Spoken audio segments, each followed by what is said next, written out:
Welcome to sauce TV. నేను మీ ఆబిద్ హుసేన్.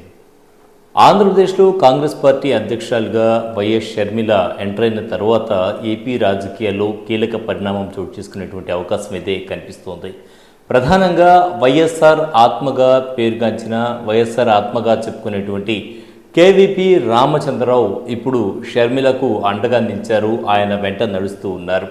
ప్రధానంగా KVP Ramachandra Rao ఈయన గురించి చెప్పుకోవాలి. ఈయన గురించి ప్రతి ఒక్కరికి, కాంగ్రెస్ పార్టీ గురించి, ఏపీ రాజకీయాల గురించి తెలిసిన ప్రతి ఒక్కరికి కూడా కేవీపీ రామచంద్రరావు తెలిసి ఉంటుంది.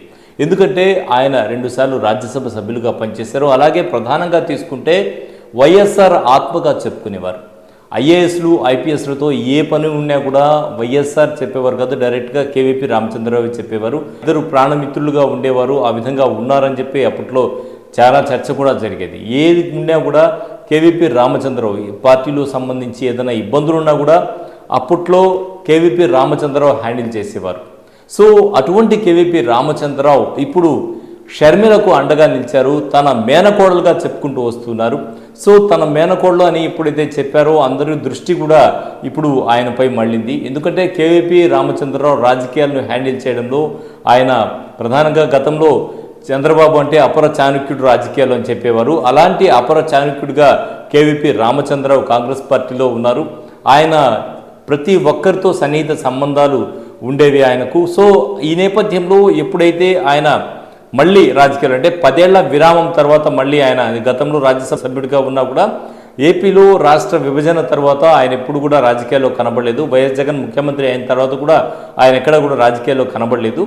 ఇప్పుడు మళ్ళీ 10 ఏళ్ల తర్వాత విరామం తర్వాత ఆయన ఎంటర్ అవుతూ ఉన్నారు. అది షర్మిల తన మేనకోడలు అని చెప్తూ షర్మిల వెంట నడుస్తూ ఉన్నారు.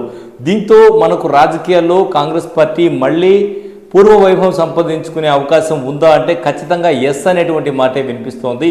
ఈసారి కాకపోతే 2029కి అయితే ఖచ్చితంగా కాంగ్రెస్ పార్టీ అయితే పూర్వ వైభవాన్ని సంపాదించుకునేటువంటి అవకాశం ఉన్నట్టు తెలుస్తోంది. ఎందుకంటే ప్రధానంగా ఇప్పుడు ఇటు తెలుగుదేశం పార్టీలో కానీ అటు వైసీపీలో కానీ ఎవరైతే తమకు టికెట్లు రాలేదో, అసంతృప్తిగా ఉన్నారో వీరందరినీ కూడా కేవీపీ రామచంద్రరావు వీరందరితో మాట్లాడేటువంటి అవకాశం ఉంది. ఎందుకంటే రాజకీయాల్లో ఆయన కీలకమైనటువంటి వ్యక్తి, అందరితో కూడా సత్సంబంధాలు ఉండేటువంటి వ్యక్తిగా ప్రతి ఒక్కరికి తెలుసు. ఇటువంటి నేపథ్యంలో కేవీపీ రామచంద్రరావు ఈసారి ఎన్నికల్లో కీలకంగా మారేటువంటి అవకాశం ఉంది. షర్మిలకు ఆయన అండగా నిలబడేటువంటి అవకాశం ఉంది. రాజకీయాల్లో ఆమెకు సలహాలు సూచనలు, గతంలో రాజశేఖర రెడ్డికి సలహాలు సూచనలు కేవీపీ అందించేవారు. అటువంటి సలహాలు సూచనలు తిరిగి షర్మిలకు అందించేటువంటి అవకాశం ఉంది. ఎందుకంటే మనతో పాటు ఒక పెద్దవాళ్ళు మనతో ఉంటే ఆ కథ వేరే ఉంటుంది అని చెప్పి మనకు పెద్దలు చెప్తూ ఉంటారు. అలా ఒక పెద్ద దిక్కుగా మారేటువంటి అవకాశం ఉంది కాంగ్రెస్ పార్టీకి కేవీపీ రామచంద్రరావు. సో ఈ నేపథ్యంలో కాంగ్రెస్ పార్టీ తిరిగి పూర్వవైభవం సంపాదించుకుంటుందా? మరి రానున్న ఎన్నికల్లో ప్రధానంగా అసంతృప్తులు ఎవరైతే ఉన్నారో వారందరినీ కాంగ్రెస్ పార్టీలోకి వచ్చే విధంగా చేసి ఈసారి రాజకీయాల్లో షర్మిల కీలకంగా మారేటువంటి అవకాశం ఉందా అనేది వేచి చూడాలి. ఈసారి ఎటువంటి రాజకీయ చతురతను చాటుతారో కేవీపీ అనేది కూడా కీలకంగా మారింది. ప్రధానంగా ఎన్నికల విషయానికి వస్తే ఎన్నికల్లో ఎవరైతే ప్రధానంగా పార్టీని ముందు పెట్టుకుని వెళ్తూ ఉంటారో వాళ్ళు, అలాగే ఎవరైతే డబ్బు ఖర్చు పెడతారో వాళ్ళు కూడా కీలకంగా మారేటువంటి అవకాశం ఉంది. ఎన్నికలంటే సామాన్యమైనటువంటి విషయం కాదు. ప్రతి ఎన్నికలు కూడా ఎవరు ఏమన్నా ఈసీ ఎన్ని నిబంధనలు పెట్టినా ఎలా జరిగినా కూడా జరగాల్సినటువంటి పరిస్థితులు కొన్ని జరుగుతూ ఉంటాయి. ఇవి ఎక్కువగా సోషల్ మీడియాలో మనం చూస్తూ ఉంటాం. ప్రధానంగా ఒక నియోజకవర్గం అంటే మినిమం ఒక 3 లక్షల మంది ఓటర్లు ఉంటారు. ప్రతి నియోజకవర్గానికి తీసుకుంటే 500 నుంచి 1000 రూపాయల వరకు, మినిమంగా 1000 రూపాయల వరకు ఖర్చు అనేది ఉంటుంది.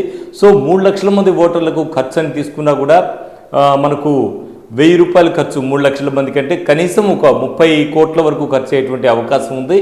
సో 30 కోట్లు, అదేవిధంగా దిగువ శ్రేణి వాళ్ళకి తీసుకుంటే ఒక 20 కోట్లు, అంటే 50 కోట్ల రూపాయలు లేదే ఈసారి ఎన్నికలు అయితే జరిగేటువంటి అవకాశం లేదు అని చాలామంది రాజకీయ నిపుణులు ఆఫ్ ద రికార్డ్ చెప్పేటువంటి మాట ఇది. ఆన్ ద రికార్డ్ కాదు కానీ ఆఫ్ ద రికార్డ్ అయితే చాలామంది చెప్తూ ఉన్నారు. ఎందుకంటే దిగువ శ్రేణి నాయకత్వాన్ని కూడా మెయింటైన్ చేయాల్సి ఉంటుంది కాబట్టి మినిమం 50 కోట్ల రూపాయలు లేదే ఎమ్మెల్యేగా పోటీ చేయలేరు. అంటే ఖర్చు 50 కోట్ల పైమాటే ఈసారి అని అంటున్నారు. మరి ఇది ఎంతవరకు వాస్తవమో తెలియకపోయినా కూడా మొత్తానికి ఇంత ఖర్చు ఉండేటువంటి అవకాశం ఉంది అనేది కొంతమంది రాజకీయ విశ్లేషకుల మాట. మరి ఈ ఎన్నికల్లో మరి అటువంటి ఖర్చు పెట్టేటువంటి వ్యక్తులు ఎవరైతే ఉన్నారో వారిని టార్గెట్ చేయడం, వారిని తమ పార్టీ వైపు తీసుకురావడం, తమ జెండాతో వారిని ముందుకు తీసుకెళ్లడం అనేది కీలకంగా మారింది. సో షర్మిల ఆ దిశగా అడుగులు వేస్తారా? ఈసారి రాజకీయాలు ఏ విధంగా ఉండబోతున్నాయి? కేవీపీ రామచంద్రరావు షర్మిల కలిసి రెడీ చేసేటువంటి కాంగ్రెస్ పార్టీ ఆధ్వర్యంలో రెడీ చేసేటువంటి మేనిఫెస్టో ఎలా ఉంటుంది అనేది కూడా కీలకంగా మారింది. అలాగే ప్రత్యేక హోదా అంశం ఇటీవల కాలంలో మళ్ళీ కాంగ్రెస్ పార్టీ షర్మిల ఎప్పుడైతే పిసిసి అధ్యక్షురాలిగా బాధ్యతలు చేపడతామని వస్తున్నారు. సో ఈ నేపథ్యంలో ఈ ప్రత్యేక హోదా అంశం కూడా తెరపైకి వచ్చింది. మరి నిరుద్యోగ సమస్య ఎలాగో ఉంది. సో ఇవన్నీ కూడా అంశాలు ఏవైతే పేదల సంక్షేమం ఇవన్నీ కూడా చాలా వరకు తెర మీదకి వచ్చేటువంటి అవకాశం ఉంది. దీన్ని బట్టి మేనిఫెస్టో ఏ విధంగా ఉంటుంది అనేది చూడాలి. సో ఇంకా మనకు సమయం అయితే చాలా తక్కువ ఉంది. నియర్లీ 2 months పూర్తిగా ఉండేటువంటి అవకాశం లేదు. కాబట్టి ఈ 2-3 నెలల్లో ఏ విధంగా ఉండబోతుంది, పార్టీలు ఏ విధమైనటువంటి స్ట్రాటజీని యూజ్ చేస్తాయి అనేది చూడాలి. సో రానున్న ఎన్నికల్లో షర్మిల కీలకంగా మారుతారా అంటే ఓవైపు ఎస్ అనేటువంటి సమాధానమే మనకు వస్తోంది. సో చూద్దాం ఈసారి ఎన్నికల్లో షర్మిల ఏం చేయబోతారో, కేవీపీ రామచంద్రరావు ఎలా ఉండబోతారో. ఇది ఇవాల్టి స్పెషల్ స్టోరీ. మరో స్పెషల్ స్టోరీలో మళ్ళీ కలుద్దాం. అంతవరకు సెలవు. నమస్కారం.